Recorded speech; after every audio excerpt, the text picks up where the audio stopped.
माऊली ती वेडी पिसी आणि तो कडा उतरून खाली जाऊनी बाळाला ती घेई कुशी आतुरणीय धाडस पाहुणी महाराज देखील स्तंभित झाले आणि साडी चोळी हिरास देऊनी प्रेमे सन्मान ती केले कडा खाली त्या बुरुज बांधला साक्षाईच्या प्रेमाची म्हणून कथा ऐकू येते अजून तेथील हिरकणी बुरुजाची तेथील हिरकणी बुरुजाची कुणासाठी बाळासाठी माता खाली उतरली पण मातेची कथा मी 400 वर्षानंतर तुमच्या समोर गायली आणि तुम्ही ती ऐकलीत ती कुणामुळे हो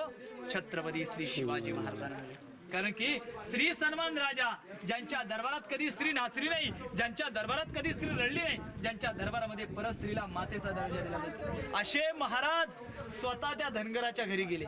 खणा नारळाने तिची ओटी भरली गेली त्या धनगराच्या लेकराला महाराजांनी आपल्या कडीवरती घेतलं पाटण तटवरी नाव ठेवलं त्याचं झुंजारराव आणि त्या झुंजाररावांना महाराज काय म्हणाले असतील झुंजारराव या वाघिणीचं दूध पिया आणि मोठे होणे या स्वराज्यामध्ये सामील व्हा म्हणजे आपल्या स्वराज्यातील आया बहिणी